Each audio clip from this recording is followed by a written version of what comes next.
다음 7번으로 넘어가겠습니다. 자, 내연기관에 대한 설명으로 옳지 않은 것은? 하고 물어봤어요. 요거는 일단 제가 요 설명 쓴 거를 쫙 다 설명을 하고 읽어보고 그러고 나서 선지를 읽어보도록 하겠습니다. 자, 물론 읽으시겠지만 같이 따라 읽어볼게요. 가솔린 기관은 공기와 연료의 혼합기체를 압축하여 점화 플러그에서 스파크를 발생시켜서 착화시키고 폭발시킵니다. 네. 디젤 기관은 공기를 일단 압축해요. 공기만 압축해서 이게 쭉 압축이 최대로 된 상사점에서 압축 공기가 뜨거워지겠죠. 압축을 하니까. 그래서 고온이 되었을 때 연료를 촥 뿌려버립니다. 그러면 이게 이미 공기가 뜨거운 상태에서 연료가 분사되면서 불이 붙어요. 네, 자연 착화, 분사하면서 자연 착화하고 폭발하게 됩니다. 그러면서 구동을 해요. 이게 가솔린 기관과 디젤 기관의 차이입니다. 자, 가솔린 기관은 공기와 연료의 혼합기체를 압축한다고 했죠. 그러니까 만약에 가솔린 기관에서 압축비를 너무 높이게 되면 피스톤이 상사점에 다다르기 전에 아직 압축을 더 해야 되는데 압축하는 중인데 너무 뜨거워져서 공기와 연료의 혼합기체가 고온으로 인해 자연 착화 폭발하게 되며 이때 진동 및 소음이 발생하고 출력이 감소합니다. 당연하겠죠. 얘는 압축하는 중이에요. 지금 피스톤이 위로 올라가는 중이에요. 그런데 너무 뜨거워져서 그냥 터져버리는 거죠. 그러면은 나는 올라가야 되는데 지금 밀리는 힘을 받고 있는 거잖아요. 그러면 출력이 감소합니다. 심하면은 그냥 시동이 꺼져요. 자, 이것을 노크 또 내지는 노킹이라고 합니다. 노킹 현상. 예, 운전하시는 분들, 자꾸 운전하시는 분들 얘기해서 좀 죄송하긴 한데 자동차 관련된 얘기다 보니까 내연기관, 뭐 가솔린 기관, 디젤 기관 이런 것들이 자동차 관련된 얘기다 보니까 자동차를 조금 아시는 분들은 조금 쉽게 이해하실 수 있습니다. 요거를 노크 내지 노킹이라고 합니다. 반대로 디젤 기관에서도 노킹이 발생하는데 이때 어떤 거냐? 디젤 기관에서 압축비가 부족하면 이제 상사점에서 온도가 충분히 높아지지 못해요. 그러면은 자, 연료가 분사되면서 불이 안 붙겠죠. 그러다가 연료가 처음에 쫙 분사되면서부터 쫙 불이 붙어갖고 팍 터지면서 나가야 되는데 이때 연료가 이미 어느 정도 일정량 이상 분사되었을 때 갑자기 불이 붙습니다. 이때 진동 및 소음이 발생을 하게 되고 이것을 디젤 로킹이라고 합니다. 이제 가솔린 기관과 디젤 기관에서의 노킹 현상의 차이점을 설명을 드렸습니다. 자, 그럼 선지 보도록 하겠습니다. 선지 1번. 디젤 기관의 압축비가 가솔린 기관의 압축비보다 높다라고 되어 있죠.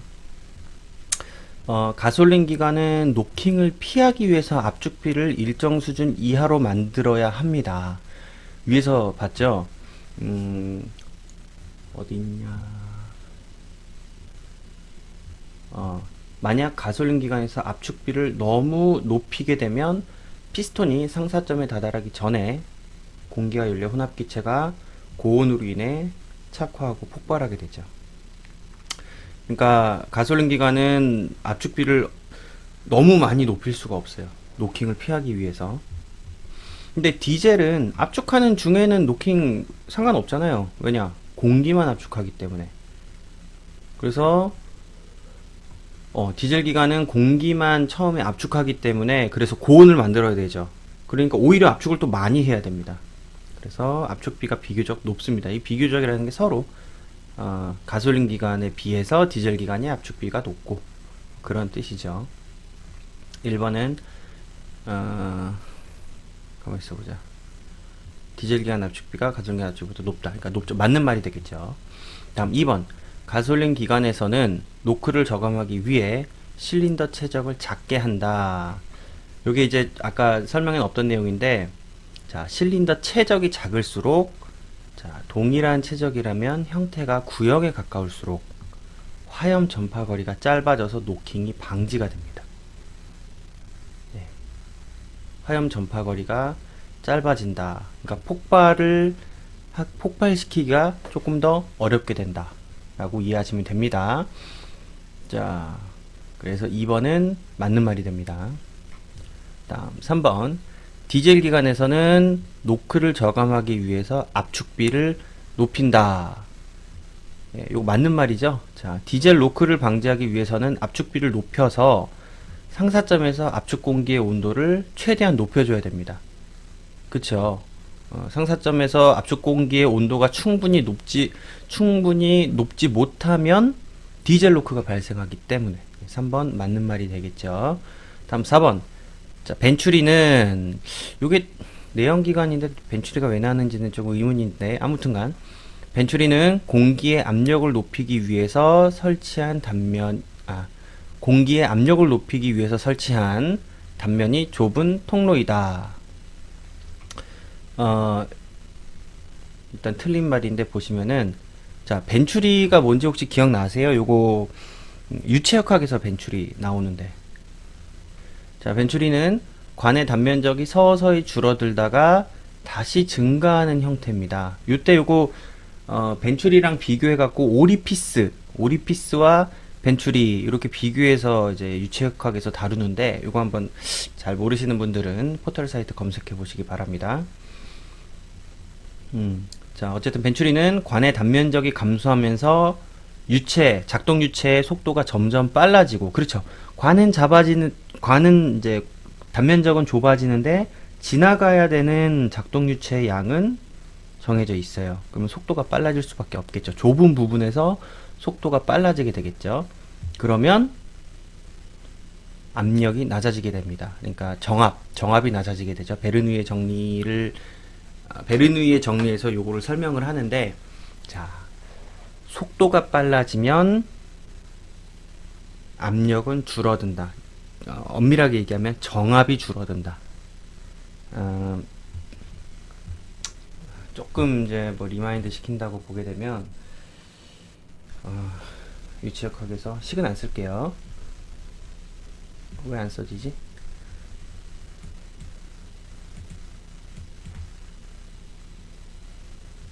컴퓨터가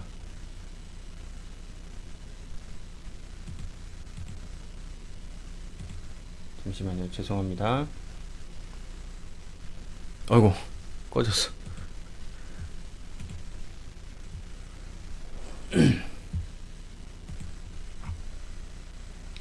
자, 유측학에서 전압이라는 개념을 쓰고, 전체 압력이라는 개념을 쓰고, 정압이라는 개념, 동압이라는 개념. 자, 요거를 아마 기억하시는 분들이 있을 겁니다. 아니면 처음 보시는 분들은 모르실 건데,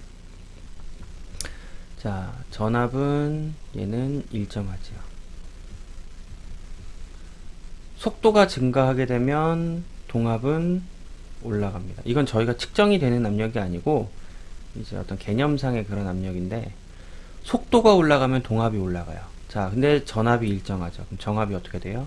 떨어지죠. 이건 우리가 실제로 측정하고 실제로 느끼게 되는 압력이에요. 우리가 흔히 그냥 압력이라고 하게 되면 정압을 얘기하게 되는 거죠. 자, 그러면 돌아가서 벤추리에서 관의 단면적이 감소하면서 작동 유체의 속도가 빨라진다. 동압 올라가겠죠.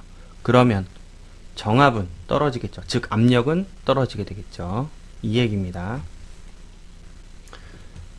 그리고 아까 이제 오리피스 얘기했듯이, 자, 그러니까 벤추리는 관 단면적이 서서히 줄어드는 형상이기 때문에 오리피스에 비해서 작동 유체의 에너지 손실이 적습니다. 이를 이용하면 작동 유체의 유량을 계산할 수 있으며, 압력이 낮아지는 점을 이용해서 공기와 연료의 혼합기체를 만드는 데 사용할 수 있다. 제가 볼 때는 내연기관 얘기를 하면서 벤추리가 갑자기 나온 이유는 제 생각엔 이거 같아요. 뭐냐면, 물론 요즘에는 뭐 자동차 엔진이 직분사 이렇게 나오죠. 직분사 엔진 이렇게 나오잖아요. 근데 진짜 옛날, 정말 정말 옛날 자동차 같은 경우에는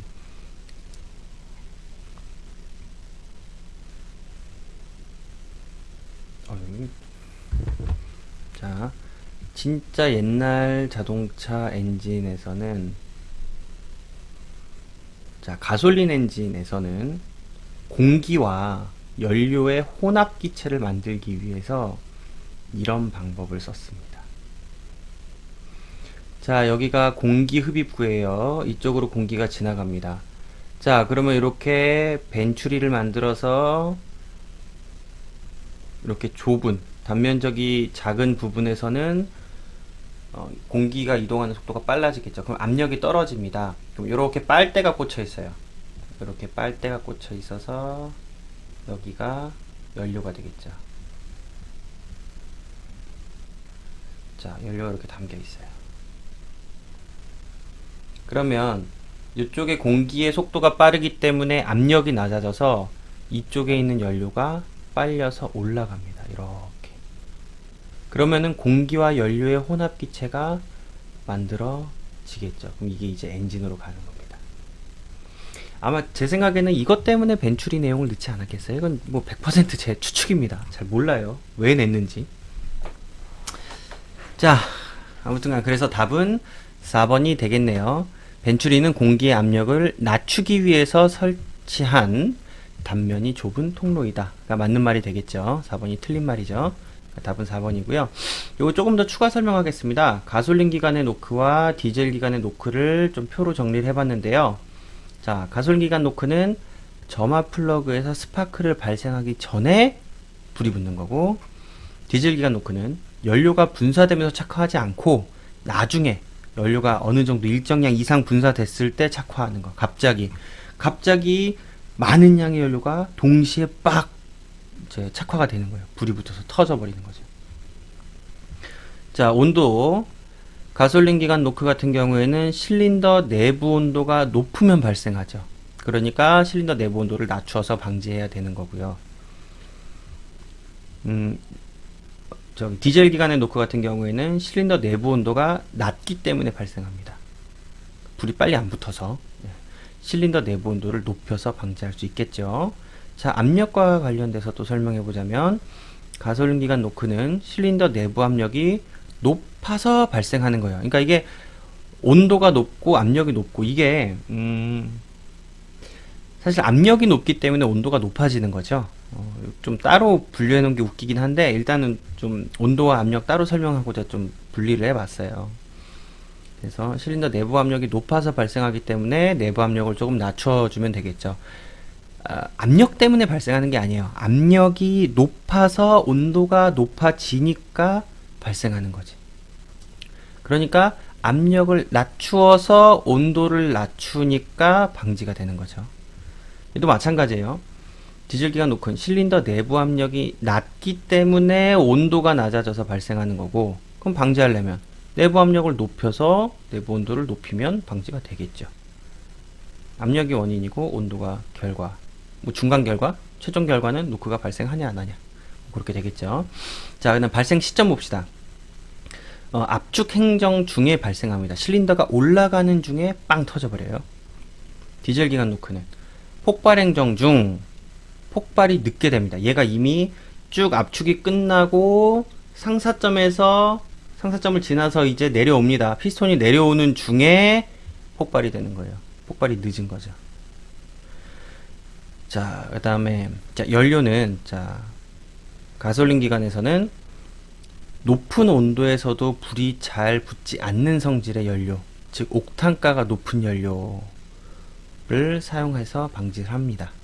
옛날에 무슨 뭐 광고가 생각이 나네요. 뭐 옥탄가 노킹 이런 거 이제 말만 이렇게 하면서 뭐 자동차 엔진 오일이었나? 그 광고였는데, 아무튼간 옥탄가가 높은 연료를 사용하면 가솔린 기관의 노크 방지할 수 있고요.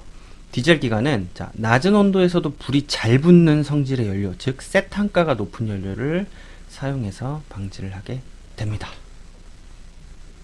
예, 설명 7번 문제는 설명 여기까지 하겠습니다. 답은 4번입니다.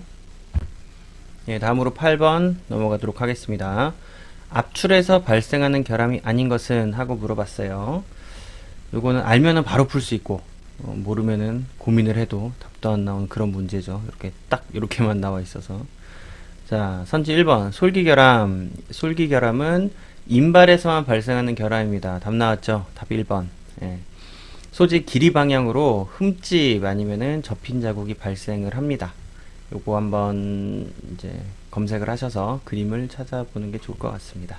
그리고 나머지 2, 3, 4번은 다 압출에서 발생하는 결함이에요.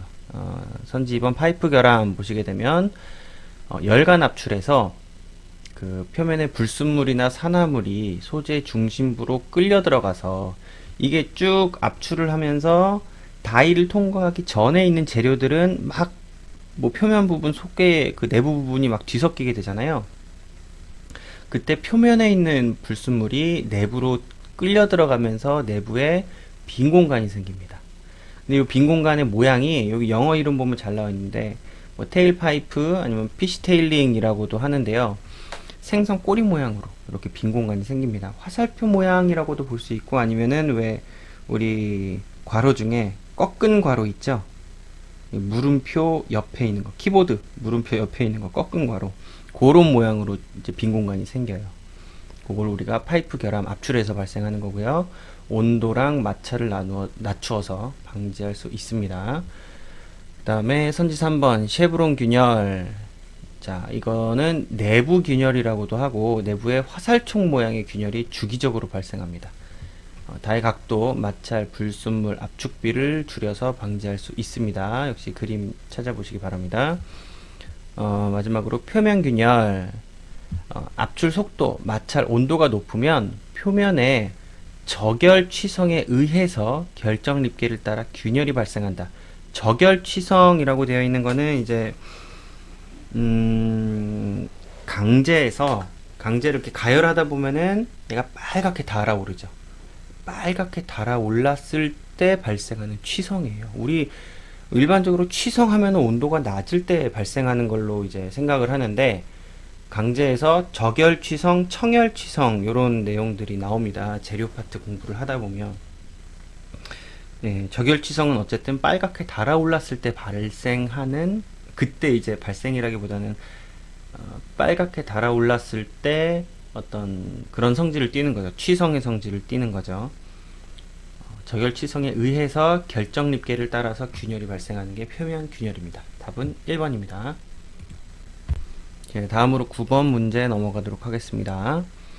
강의 표면 처리법에 대한 설명으로 옳은 것은? 하고 물어봤죠. 자, 선지 읽겠습니다. 1번 아연을 표면에 침투 확산시키는 방법을 칼로라이징이라고 한다. 여기 설명 보시면 자, 강의 내식성을 향상시키기 위해 표면에 각종 금속을 침투시키는 방법이 있습니다.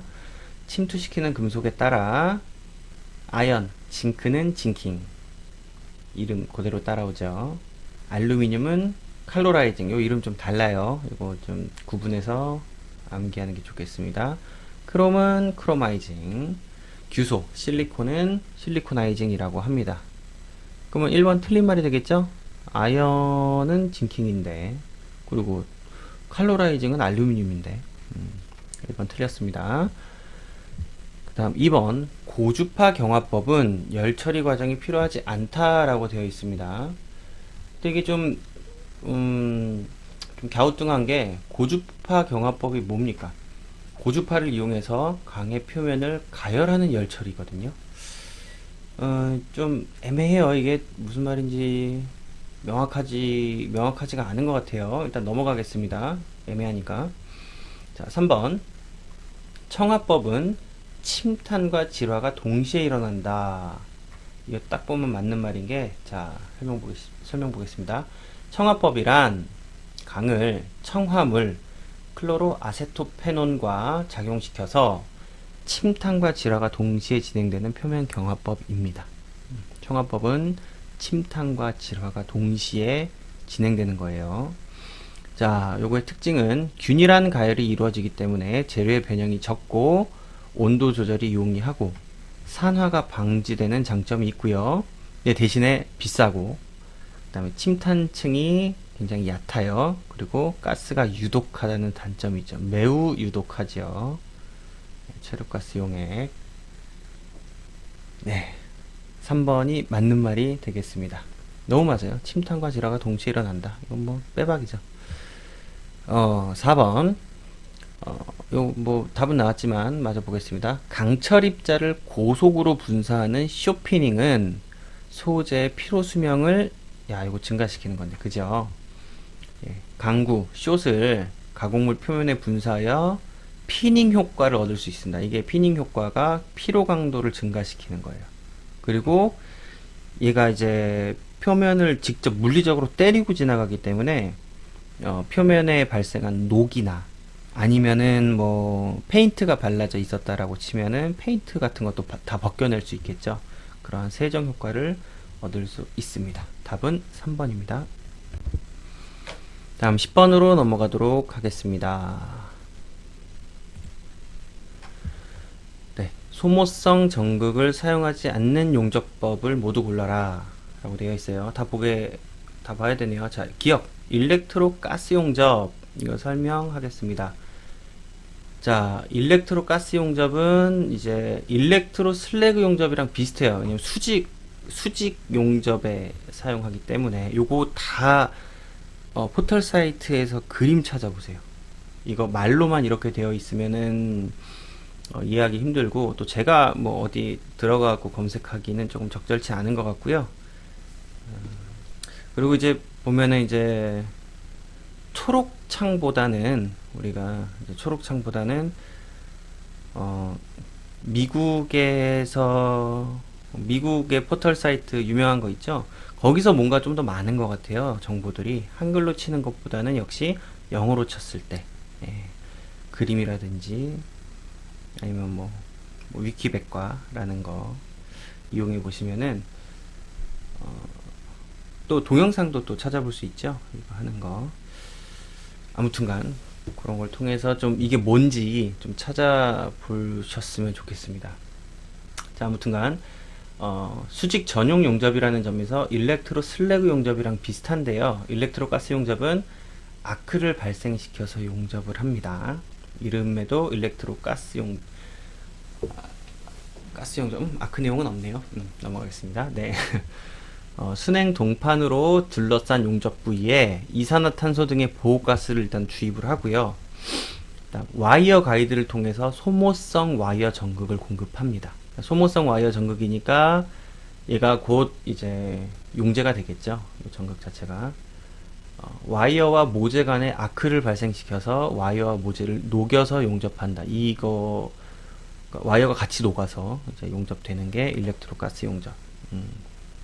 소모되네요. 다음 니은 플라즈마 아크 용접. 네, 텅스텐 전극과 모재 사이에 아크를 발생시키면서 플라즈마용 기체를 공급합니다. 그러니까 기체가 지나가면서 아크 때문에 플라즈마 단위로 이제 쪼개지는 거죠. 그래서 아주 고온의 그런 이제 아크를 발생시키는 고온의 플라즈마가 이제 가서 모재를 때리는 건데, 그러면 모재가 녹는 거고요. 텅스텐 전극은 소모가 없거나 적습니다. 거의 뭐 소모가 안 된다고 보면 되는 거죠. 다음 디귿 원자 수소 용접. 자, 두 개의 텅스텐 전극 사이에 아크를 발생시키고 수소가스를 불어넣습니다. 그러면 아크 속에서 수소가스는 원자 상태로 분해되고 이후에 다시 분자 상태로 결합할 때 열이 발생합니다. 그 열로 용접을 하는 거예요. 역시 마찬가지로 전극은 소모되지 않습니다. 다음 마지막 리을 플래시 용접. 자, 용접할 두 금속에 전압을 걸고 가볍게 살짝 접촉시키는 거죠. 살짝 딱 접촉시키면은 이 접촉한 지점에서 불꽃이 발생합니다. 그러면서 엄청 뜨거워져요.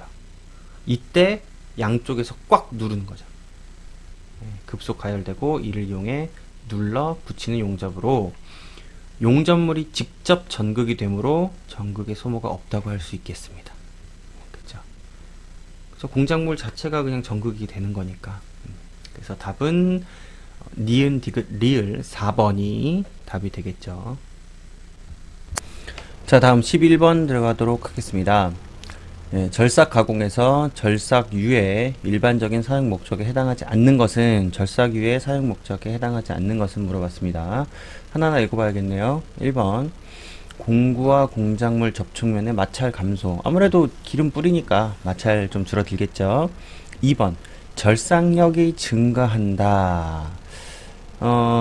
요거는 일단 넘어가도록 하겠습니다. 기름을 뿌린다고 해서 힘이 증가될 수는 없겠죠. 자, 3번 절삭부로부터 생성된 칩의 제거. 절삭유를 우리가 어떻게 이제 뿌리게 되냐면은, 가공하는 그 가공 그 지점, 가공면이 있잖아요. 거기에다 절삭유를 직접 뿌려줍니다. 이렇게 우리가 수도꼭지에서 물을 틀듯이 그렇게 쭉 이렇게 뿌려줘요. 그러면은 칩이 이렇게 그 물에 쓸려, 절삭유에 쓸려서 이렇게 밑으로 제거가 되겠죠. 맞는 말이고요. 4번 절삭부 냉각. 아무래도 절삭유를 계속 뿌려주니까 절삭 부분에서 마찰 때문에 발생하는, 어쨌든 가공 때문에 발생하는 열들을 요 기름이 좀 냉각시켜 주겠죠. 답은 2번이 되겠습니다. 요거 절삭유의 효과에 대해서 좀 더 알아보자면, 예, 절삭유의 주된 효과는 마찰 및 공구의 마모 저감. 그쵸? 기름을 뿌리니까 마찰이 줄어드니까 마모도 좀 줄일 수 있겠죠. 그다음 공구와 공작물의 냉각. 아까 얘기했어요. 기름을 뿌려주니까, 우리가 물을 뿌려주는 거랑 마찬가지예요. 네, 냉각 시켜주겠죠. 그러니까 공구 수명이 향상되죠. 마찰과 또 냉각을, 마찰을 저감시켜주고 또 냉각도 해주니까 공구 수명이 향상되고, 치수 정밀도 향상. 이게 뜨거워지면 뜨거워진 상태에서 가공을 하고, 그리고 얘가 냉각하면서 수축이 되겠죠. 공작물이. 그러면 아무래도 치수가 조금 달라지게 됩니다. 그러니까 계속 조금 낮은 온도에서 가공을 할 수 있게 만들어 주니까 치수 정밀도도 올라가겠고, 갑자기 사례가 들었네. 죄송합니다. 예, 구성인선 억제. 구성인선 굉장히, 우리 왜 절삭 파트에서 굉장히 중요하게 다루고 있는 게 구성인선이에요. 마찬가지로 구성인선도 억제시켜 줄 수 있고요. 그리고 칩 제거, 아까 얘기했죠. 그 다음에 가공면의 산화 방지. 공기 또는 물과 이 금속이 맞닿게 되면은 녹슬죠.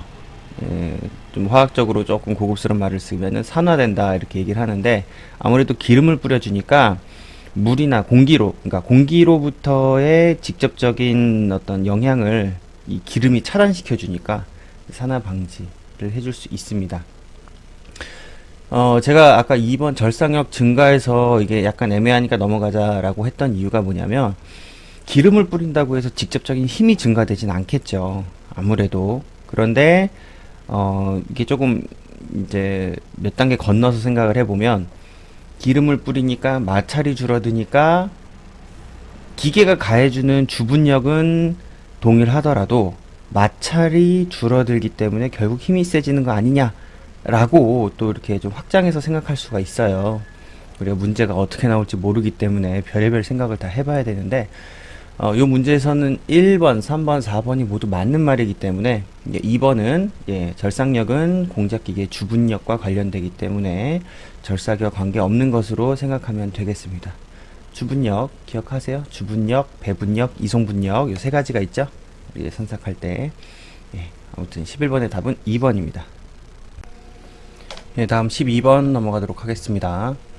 전해 가공과 화학적 가공에 대한 설명으로 옳지 않은 것은? 하고 물어봤습니다. 1번, 광화학 블랭킹은 버의 발생 없이 블랭킹이 가능하다. 여기 광화학 블랭킹을 다른 말로 포토 에칭이라고도 합니다. 포토 에칭이라고도 하며, 여기 버라고 되어 있는데, 버가 뭐냐, 우리가 이제 프레스를 이용해서 구멍을 뚫는다 라고 생각을 해 볼게요. 자, 이렇게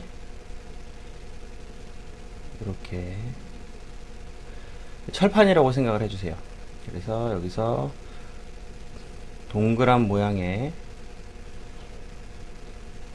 펀치 공구로 얘를 뚫는다라고 생각을 해보겠습니다. 그럼 얘가 깔끔하게 얘가 싹둑 이렇게 잘리는 게 아니에요. 잘리는 게 아니고 얘가 뜯겨져 나가는 형상이거든요. 현미경으로 자세하게 보면은 뜯겨져 나가고, 이걸 좀 과장돼서 그리면 이렇게 되고, 여기가 이제 표면이 약간 거칠게 되겠죠. 이렇게 여기도 약간 거칠고 좀 과장되게 그려서 이렇게 구멍이 뚫리게 됩니다. 그러면은 우리가 여기를 만약에 손가락으로 비벼보면은 뭐 매끈매끈 하겠지만, 이쪽 부분, 요 아랫부분을 손가락으로 비벼보면 이런 애들 때문에 거칠거칠 하겠죠. 이걸 우리가 버라고 불러요. 예. 어쨌든 이제 기계식으로 프레스로 눌러서 블랭킹 내진 펀칭을 했을 때 요런 버가 발생된다는 거죠. 자, 그럼 광학 블랭킹, 포토 해칭이 뭐냐? 자, 설명하겠습니다. 예. 광학 블랭킹은 포토 해칭이라고도 하며 광 부식의 원리를 이용한 가공법이다 라고 되어 있는데, 자, 계속 할게요. 금속 표면에 감광 수지를 바르고, 그러니까 빛에 반응하는 어떤 수지, 물질인 거예요. 화학물질. 빛에 반응하는 화학물질을 바르고 제거하고자 하는 부분만 자외선에 노출시킵니다. 자, 그러니까 자, 요거 방금 그린 그림은 이제 옆에서 본 거고, 이제 위에서 바라봤다고 봅시다. 이러한 금속 판에 동그란 구멍을 낸다 라고 해봅시다. 그래서 기계적 프레스로는 요거를 요런 펀치로 꽉 눌러버리면은 요 동그란 모양이 뚫리거나, 아니면은 요 동그란 모양을 사용할 수 있겠죠. 우리의 펀치와 블랭킹의 차이점. 펀치는 이렇게 뚫어내고 요 뚫린 부분을 버립니다. 뚫어낸 요 동그라미 부분, 요거를 버려요. 그리고 요 나머지 부분을 이용하는 게 펀칭이고, 그 다음에 블랭킹은 똑같은데 요 동그란 부분, 이걸 버리지 않고 요걸 사용합니다. 사용하고 이 나머지 부분을 버리는 거, 이걸 우리가 블랭킹이라고 하는 거죠. 어쩌다 여기까지 왔지? 잠시만요. 자, 어쨌든 이게 펀칭과 블랭킹의 차이점이고, 자, 어쨌든 동그란 모양을 낸다라고 봅시다. 이거 계속 써도 이게 익숙해지지가 않네요. 계속 삐뚤빼뚤하고. 자, 이해해 주시기 바랍니다. 여기에 이제 감광성 수지를 이렇게 발라요. 이렇게 발라줍니다. 발라주고, 자, 제거하고자 하는 부분만 자외선에 노출시킨다 라고 되어 있어요. 여기에 네거티브 도형의 마스크를 사용한다 라고 되어 있는데, 자, 예를 들어서 우리가 여기다 동그라미 모양으로 홈을 파고 싶다 이거예요. 그러면 요 위에다가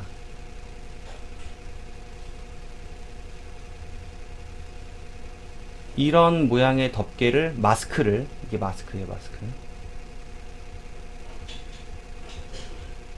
마스크를 요 위에다가 씌워요. 요렇게 씌우게 되겠죠. 구멍이 뚫린 게 아니에요. 씌우게 되고 여기다가 자외선을 쏴줍니다. 자, 그럼 봅시다. 여기만 자외선을 받겠죠. 여기만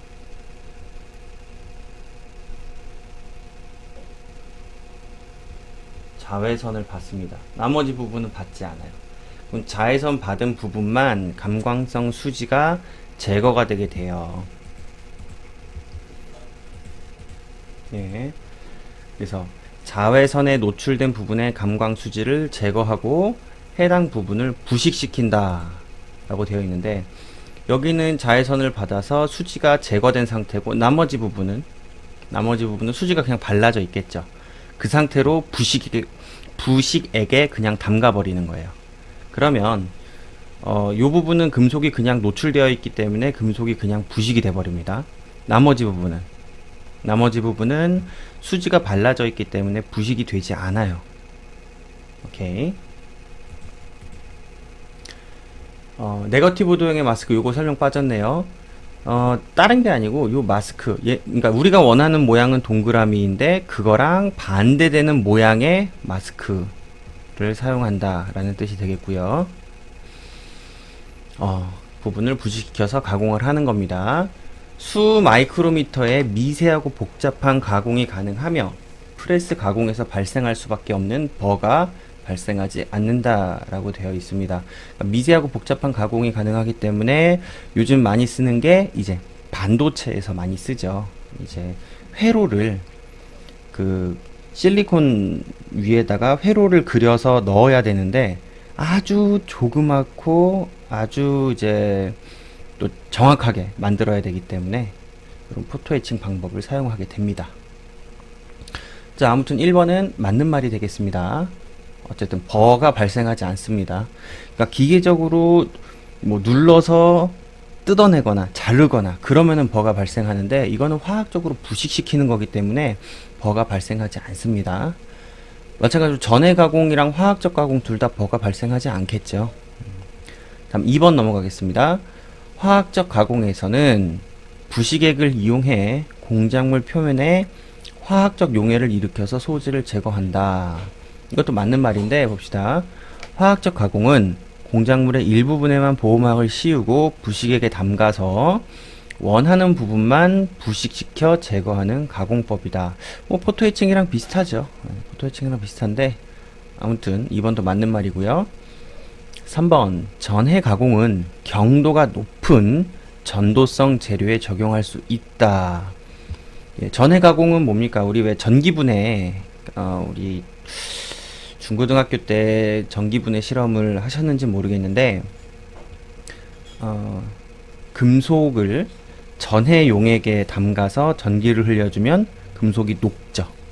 이온화 되면서 금속이 서서히 사라지고 그 사라진 금속은 이온화돼서 용액 속에 남아있게 됩니다. 이걸 전해 가공이라고 하는데 자, 전해 가공은 공작물의 강도, 경도, 인성과 관계가 없겠죠. 전기 흘려줘서 전기 화학적 특성으로 녹여내는 거기 때문에 그래서 일정한 속도로 복잡한 형상 가공이 가능하며 방전 가공과는 다르게 공구의 소모가 없고 공작물에 응력이나 변형을 남기지 않는다.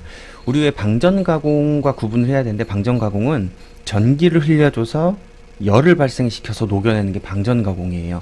근데 전해 가공은 전기 화학적 성질을 이용해서 공작물을 이온화시키면서 녹여내는 게 전해 가공이죠. 방전 가공은 큰 열을 내기 때문에 공구가 소모됩니다. 공구가 같이 녹아버려요. 너무 뜨거워서. 그리고 전해 가공과 방전 가공 둘 다 공작물에 응력이나 변형을 남기지 않겠죠. 어쨌든 화학적이건 아니면은 열로 기계적이건 녹여내는 거기 때문에 3번도 맞는 말이 되겠고요. 그리고 녹여내는 거니까 강도, 경도, 인성과 관계가 없죠. 전기만 통하면 되니까. 다음 4번. 전해 가공으로 가공된 공작물에서는 열 손상이 발생한다. 이 열 손상은 방전 가공에서는 열 손상이 발생할 수 있겠죠. 뜨거우니까. 그런데 전해 가공에서는 딱히 뭐 어마어마한 이런 열이 발생한다거나 그러지가 않아요. 뭐 약간의 이제 전기가 통하니까 약간의 열은 발생할 수 있겠는데 그렇게 뜨겁지 않습니다. 그래서 응력이나 변형이나 열 손상 이런 것들을 전해 가공에서는 이런 것들이 남지 않습니다. 답은 4번이 되겠습니다.